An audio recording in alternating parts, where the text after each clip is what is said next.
Oi, oi, gente, bem-vindos a uma collab com Contrafluxo com o Etaporra.pod. Hoje nós vamos falar sobre gênero e transexualidades. Bora lá?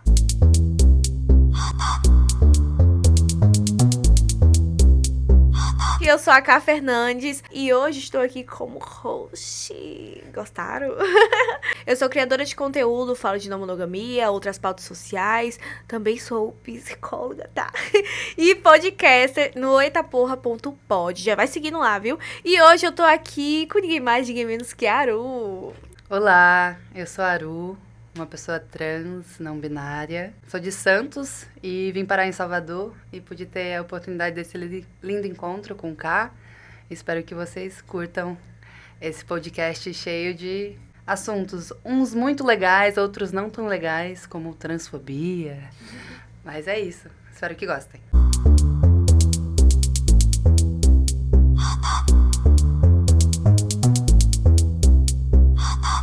Em ambientes cis-centrados, eu sempre vou ser lide como uma mulher cis-sapatão. E no mundo ideal, que eu acho que é um pouco utópico ainda, mas é o que eu também estou escolhendo construir, é a gente sempre perguntar pronome antes, sabe? Assim, então, nos espaços que eu acabei atravessando por aqui, que são cis-centrados, eu sempre tento naturalizar a gente checar os nossos pronomes, que isso nem quer dizer se a pessoa é cis ou não.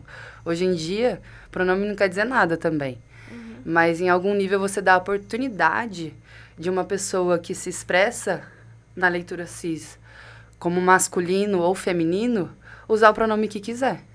Até porque se a gente vai para um espaço transcentrado, a gente nunca sabe quem é o quê. Na cabeça cis, as pessoas transhormonizadas, né, são mais trans. Sim. Mas, na realidade, é que... Como seria se a gente dissociasse gênero não só de genital, mas também de toda essa construção social? Então, agradeço, estou muito feliz, porque... Não que eu não tivesse medo, né? Porque em algum lugar, eu acho... Não sei como você se lê. Como você se lê em relação ao seu gênero, por mais que eu veja que você muitas vezes se define como mulher cis, bissexual, né? Eu acho. Mas como é isso pra você? Eu me entendo enquanto uma mulher cis, mas eu, inclusive, já tive esse embate, porque como eu estudo gênero, né? E gênero é um bagulho que não faz sentido. É um bagulho que se você para pra ler, você para pra estudar, você fala assim, meu Deus, sem pé nem cabeça, isso aqui não tem sentido, assim, sabe? Então, eu até brincava falando que se eu mergulhasse demais no estudo de gênero, eu ia acabar virando não binário e acabou, assim. Falar assim, também não sou mais nada, não sou homem, não sou mulher. Sou a gênero, tanto faz. Aí, eu continuei assim, mas eu sei que durante a minha socialização, durante a minha criação, eu nunca me senti incomodada com o rótulo de mulher, né? Mesmo tendo sido imposto ao nascimento, nunca foi algo que mexeu comigo, assim, né?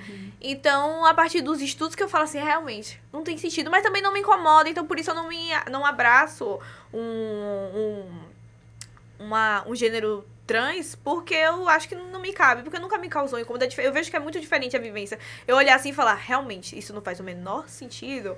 Não é a mesma coisa de a pessoa olhar pra si e não se reconhecer, né? E não se reconhecer com o que estão dizendo que ela é. Então é uma convivência completamente diferente. Então eu entendi que no meu caso o rótulo de mulher cis me cabia, né? Mas eu entendo completamente que...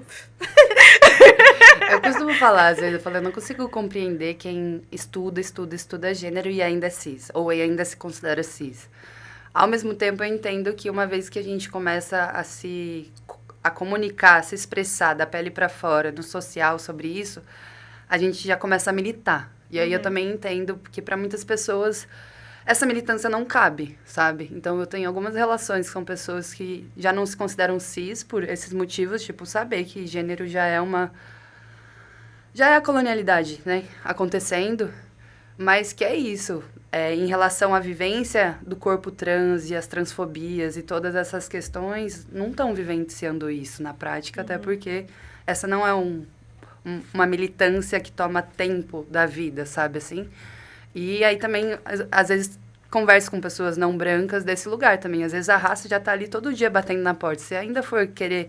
Nem é querer militar sobre gênero, mas olhar para isso, né? São vários privilégios também que vão se abdicar. Tipo assim, Porque pra mim hoje eu sei que a única violência que eu sofro é a transfobia.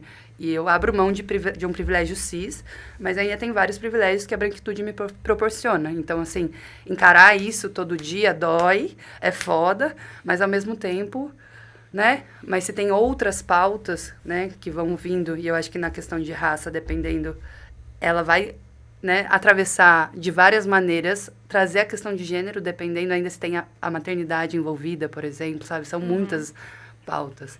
Então, eu vejo que tem pessoas que já se consideram não cis, mas não tem tempo para militar, o que tá tudo certo também, porque é isso, né? Cada um faz seu corre e não dá pra gente estar toda hora, por mais que viver, né? Existir a ser de uma militância, escrever sobre o assunto, produzir conteúdo, que é muito que a gente sabe que não é a militância, mas que também acho que esse lugar de formador de opinião, né? Que a gente, às vezes, é colocado, é intenso. Mas celebro muito e estou muito feliz por você também ter perguntado sobre os pronomes. Estou me sentindo cada vez mais segura, porque no primeiro momento é isso, né? A gente não sabe. E por mais que eu projete, né? Por conhecer o seu trabalho, projeto coisas lindas em você, mas no conhecer... Na prática, eu falo que a teoria é outra, mas muitas vezes é uma confluência, né? Falando aí, né, na linguagem de Essa Nego Bis. questão do pronome é uma coisa que eu sempre levanto pauta. Inclusive, tem um vídeo antigo meu que eu falo de pronome neutro. E por alguma... Eu era careca nessa época, vocês terem noção. E meu cabelo já cresceu e o povo ainda comenta esse vídeo. Se eu abrir aqui as notificações, você vai ver que tem gente comentando esse vídeo até hoje. E direto, passa um ano, eu comento nele. Por que vocês ainda estão comentando aqui? Por que vocês ainda estão aqui discutindo isso? Eu acho que é o único vídeo no meu TikTok que realmente passou os anos e ele nunca parou de aparecer nas minhas notificações. Que é um vídeo que a grandíssima militância que eu faço é... Perguntem. Perguntem, por favor, perguntem os pronomes. Porque, inclusive... é tido como ofensa, muitas vezes, no meio cis, você perguntar, tipo, então quer dizer que eu não tô parecendo uma mulher porque você tá perguntando quais são os meus pronomes, o que não tem o menor sentido, né? Porque uma leitura social não quer dizer nada, não tá mostrando como é que a pessoa se sente. Enfim, inclusive em meios que se dizem desconstruídos, né? Meios de esquerda, meios não monogâmicos, enfim, a gente se bate com essas questões também, né? Que as pessoas, elas dão uma mão aqui, mas aí ela te solta do outro lado. Né? Então, eu criei esse hábito, especialmente observando, né? Às vezes, você vê que a pessoa está se dirigindo a si mesma em determinado pronome e só usa aquele pronome. Aí você, tá bom, ok, vou me dirigir assim. Inclusive, quando o Fabiano me encaminhou o seu contato, veio com um pronome do lado. Aí eu falei, legal, ele já deixou ali já sinalizado. Falei, mesmo assim, eu vou perguntar, porque às vezes a pessoa utiliza mais de um, né? Então... sei lá, feminino, masculino, usa todos, enfim. Então, é sempre bom já deixar ali certinho, pronto, acabou, todo mundo fica confortável. E, inclusive, o perguntar não me isenta, por exemplo, de errar. Né? Até porque a gente tem uma conformidade aqui no nosso dia a dia. Eu, por exemplo, mais que tenha pessoas trans no meu convívio, a maioria adota algum lado da binariedade. Então, ou vai ser uma mulher trans, ou vai ser um homem trans, ou vai usar o pronome masculino ou o pronome feminino. O neutro, por exemplo, é o que menos a gente vê. Então, pois é, mas esse é o babado dentro da comunidade trans, porque eu vejo que é isso. Pra mim foi uma travessia, assim, num primeiro momento, eu tava muito ainda no ele não, né, então eu usava o ela e o elo, desapegando do ela, e principalmente dos privilégios coletivos, num sentido de pertencimento, né, que o ela ainda me dava dentro dos campos vários de arte, cultura, trampos que eu tinha, né, tipo, eu sei hoje que se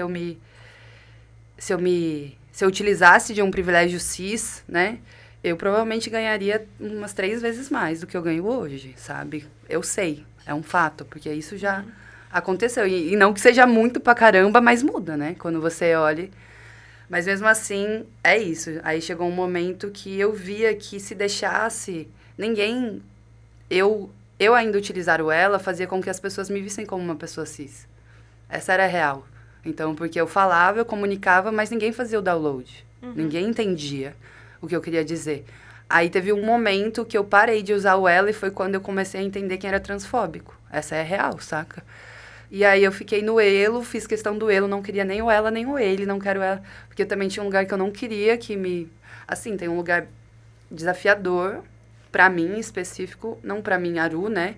Mas agora eu tô começando a ter barbinha, por exemplo. Eu não tô tomando testosterona, mas eu tô passando minoxidil, né? Eu já cheguei a hormonizar, mas meu corpo teve várias reações que eu não não me adaptei com a testosterona, principalmente o não chorar. Pra mim é muito difícil. E quando as pessoas me falavam que eu ia parar de chorar, eu falava, não, é impossível eu parar de chorar. Pisciane, com ascendente em câncer, filho de Oxum. Mas parei. Parei de chorar e eu não conseguia chorar. Então, parei de hormonizar.